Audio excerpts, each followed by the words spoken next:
Writing to his ex-wife Pamela Lane in the autumn of 1983, the celebrated playwright John Osborne told her, "You are as voluptuous and erotic as when I first saw that beautiful red head of hair and fell in love forever. You are, always have and will be at the center of my heart. I hope you don't mind getting a 32-year-old love letter." Well, that old play of mine was, as you must know, a pretty anguished love letter. The old play to which he referred was his masterpiece Look Back in Anger, which exploded onto the staid, post-war theatrical scene in 1956, and which was based almost entirely on his brief, tempestuous marriage to Pamela, even down to their pet names for each other, Bear for him, Squirrel for her. When she first saw it, she confided later to friends, "I felt as though I had been raped." Yet a deep bond between them remained, finding its expression in an extraordinary series of secret letters exchanged over a period of more than 30 years, a correspondence that transcended their acrimonious parting, their divorce, Osborne's celebrity and his subsequent 4 marriages.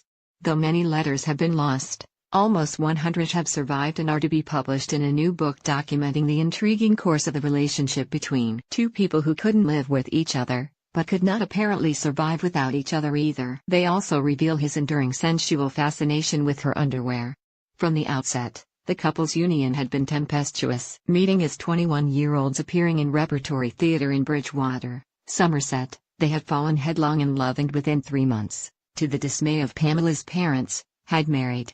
3 years later they spent 6 domestically catastrophic months in a squalid flat in Derby, the experience providing the inspiration for Osborne's bleak, so-called kitchen sink drama in which the volatile, angry young man hero Jimmy Porter and his impassive, supposedly socially superior wife Allison destroy their marriage in front of their friends and the audience. For Osborne and Pamela, the Derby episode was a disaster, their marriage suffering the same fate. Osborne wrote sadly to her in 1954, "This is really goodbye, then. I really did love you too much, didn't I?" 2 years later, when she and Osborne were separated but not yet divorced, Pamela went to the Royal Court Theatre in London to see Look Back in Anger, which had opened to huge critical acclaim.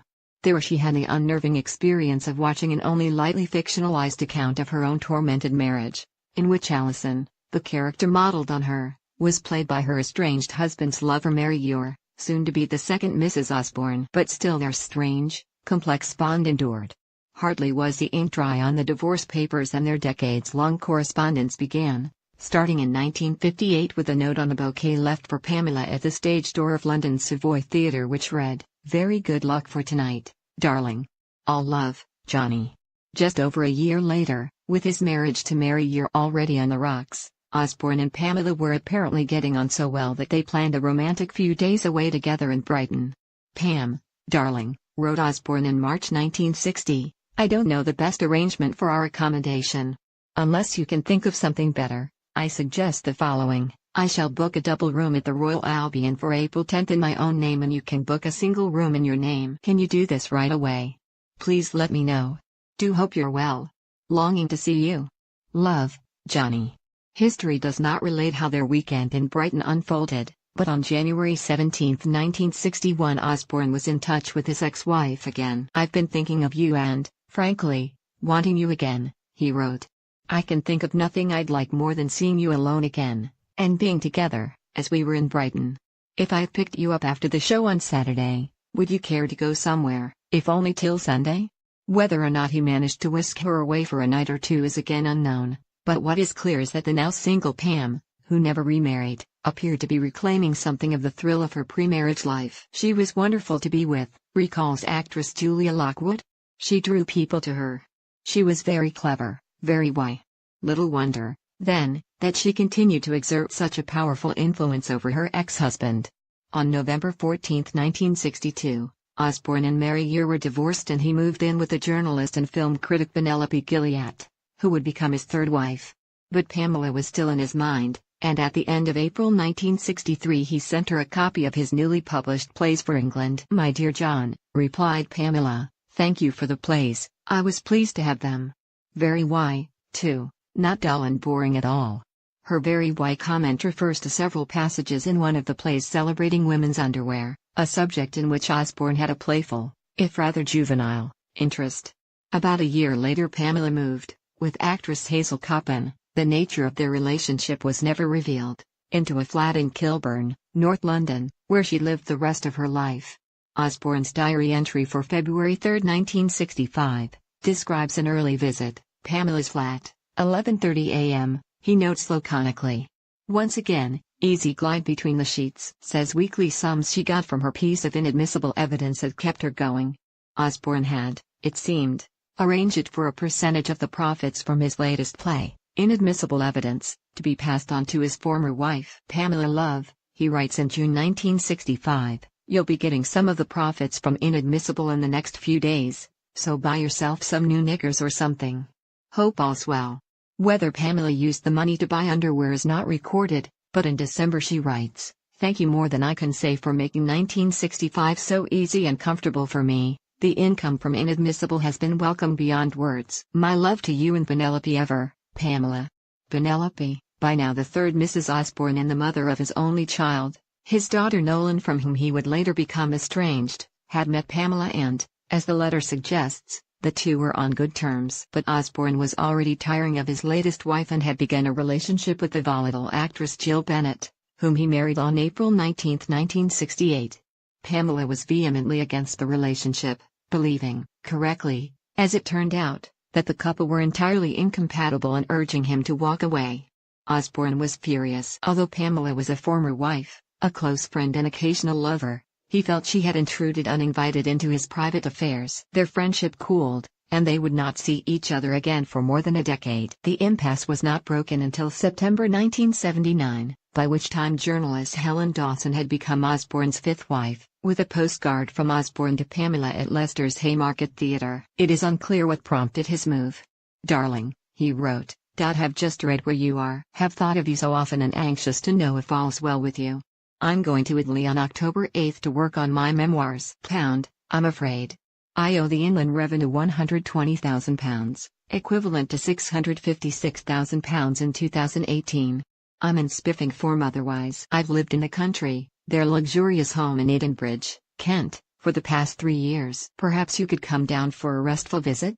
Take care. Much love, John. After years of silence, the touch paper of renewed contact flared into life. A stream of increasingly intimate letters and cards flew between the two, who were now both in their 50s.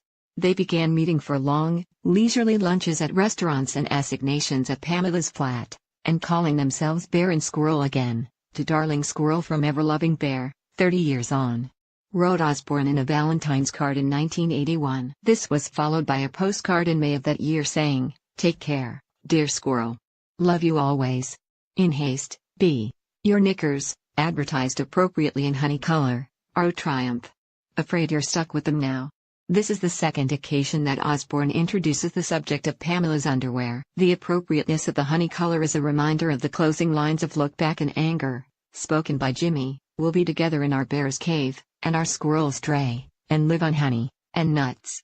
Increasingly confident in their intimacy, Osborne now suggested Pamela begin wearing directoire knickers, a request with which she enthusiastically complied.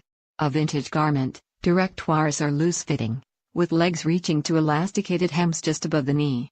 Osborne and Pamela considered them jauntily erotic, suggestive of the breezy vulgarity of saucy seaside postcards. As 1982 ended, money from Osborne began arriving at Pamela's flat with urgent instructions that she should acquire more directoires, preferably to be premiered at their next meeting. Squirrel, darling, wrote Osborne. If you're free December 4th afternoon, we'll try to pop over with champagne for an hour or two. We'll ring. Dying to see you. Take care, Bears. Enclosed, buy yourself some white directoires. Pamela and Osborne had by now known each other for more than 30 eventful years. This, along with his excavation of the past in order to aid his rewrite of his memoirs, began to prompt bouts of sentimental reflection in the playwright. Darling one, wrote Osborne to Pamela in August 1983, I've just been rereading some of your letters to me. They are most touching. What a triumph it's been for us to be so close and in such memorable contact. You must be getting low in directoires, hence enclosed. 3 days later, Pamela replied, you must know how deeply I share your pleasure in, and amazement at, our renewal of old but never neglected or forgotten feelings, but it can't be said too often. Darling, thank you for ensuring a bottomless supply of directoires. I wouldn't be seen dead in anything else now, you were quite right.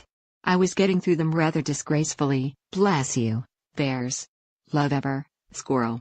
Osborne's reflections continue in a maudlin, introspective vein, with a note in September 1983 saying, "Dearest Squirrel, back from Venice. Quite wonderful. Didn't notice how tired I was. Restored but feeling very low indeed. How are you? When can I see you? It is odd, surely, to be in love for 30 years? B. The following, probably drunken, letter, handwritten from Cornwall on pages from a notebook is in similar vein, disjointed and opaque, but heartfelt. October 18, 1983. My darling, it's about 3 a.m. I've had the most intractable headache all day. Dear, beautiful bushy tail, sick, squirrel, goodness, I do love you. I don't know and don't ask what you feel for me. I know you do love me. I fell in love with you 32 years ago. My feelings, no, passion, always passion, are unchanged. My desire, my curiosity, oh, my dear girl, you always. What I am trying to say, quite inadequately, is that you are, always have been and will be at the center of my heart. My fortune to have loved someone for a lifetime, someone who stuns and enlivens me, and yes, as you know, baffles and exasperates me. I longed for you in those early morning scuffles. Oh, and I don't have to tell you, quite unfailing lust. In 1951 I simply didn't have the nerve to coax you into direct wars, afraid, alas, of ridicule. Wrongly, I think. I had always wanted daughters. How I wish you and I had had them, 4 or 5 loving, hearty girls.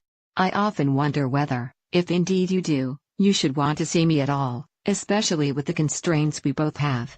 Although, no direct reply appears to survive, a letter from Pamela in June 1984 appears to confirm his anxieties are groundless. Darling B, I do love you, my savage, benign bear. Wherever we are in our separate necks of the forest, and to re-encounter you suddenly, briefly, is as literally breathtaking as ever, so I never seem to verbalize. To tell you that your lightest embrace, whether of affection or passion, revives the oldest memory I wish to keep, of deep familiarity, excitement, reassurance, and of a trust now greater than before. From this point the letters have the word Droitwich added to the address line, an acronym invented by Osborne meaning, Directoires right on in time when I come home. August 1, 1984. Droitwich darling S, writes Osborne, yesterday was marvelous. I nearly fell asleep over lunch after all that mid-morning directoire thrashing. Didn't leave anything on top of the dresser, so enclosed is for reinforced gussets and fresh elastic. My love always, your B. For all the affection, another estrangement was on the horizon, this time permanent. In a letter in 1985, now lost, Osborne had unleashed a furious, possibly drunken, tirade, questioning Pamela's love, accusing her of using him for his money, and of neglect. Its bitterness was such that it shocked and confused even Pamela, who knew her former husband's volatility only too well. There is something of the atmosphere of Jimmy and Allison Porter in her letter of November 7, 1985. We shall have to define what parts we play in each other's lives, that's clear, wrote Pamela. I'm in love with you still, if you'll allow me to say so. That seems inescapable. I'm always answering charges, that will never change, I know. As for your affection and friendship, and not in your other hat, as benefactor, I think you know how I prize them. My love as ever, Pamela. The next year a further significant event changed the relationship still further. The Osbornes left Kent for a new home in Shropshire. The reasons were mainly financial, but a benefit for Helen Osborne was that it greatly increased the distance between her husband and his first wife. How much did Helen suspect? Whatever the answer, the meetings and letters between Pamela and Osborne stopped. The final surviving note from the playwright to his former wife comes in November 1991 after a gap of some years, addressed from the Cadogan Hotel in London. Its tone is plaintive, even elegiac. I don't think anyone has declared their love so repeatedly, so insistently, or for so long as I have. I shall be at the above for 24 hours, December 5 to 6. On my own, for what it's worth. My godson, Ben, is playing Dorian Gray at Watford. Ah well. It is unsigned. There is no record of whether a meeting took place. On Christmas Eve 1994, John Osborne died just a few days after his 65th birthday. A life cut short by a furious consumption of tobacco and alcohol. 10 years later, Helen Osborne lost her fight against cancer, aged 64. The playwright's first wife had outlived not only Osborne himself but all of his subsequent wives. Mary Year died of a barbiturate overdose in 1975, aged 42, while Jill Bennett committed suicide in 1990 after suffering depression for many years. Penelope Gilliatt died of alcoholism in May 1993. On October 26, 2010, Pamela died at the Royal Free Hospital in Hampstead, North London, aged 80. 33 years earlier she had made a will at a solicitor's in St John's Wood. It was a brief, succinct document, disposing of her estate of around £38,000. But it also reveals a final gesture of devotion towards the man she called her savage, benign bear who had briefly been her husband and who in 1983 had confirmed that, "My feelings, no, passion, always passion, are unchanged." Her will is in her married name and signed, decisively in a firm hand, Pamela Elizabeth Osborne, the first Mrs. Osborne, and now the last. Dearest Squirrel. The Letters of John Osborne and Pamela Lane, edited by Peter Whitebrook, is published by Oberon Books on April 1 at £20. To order a copy for £16, offer valid to March 31, 2018, P&P free on orders over £15. Visit mailshop.co.uk/books or call 0844 571 0640.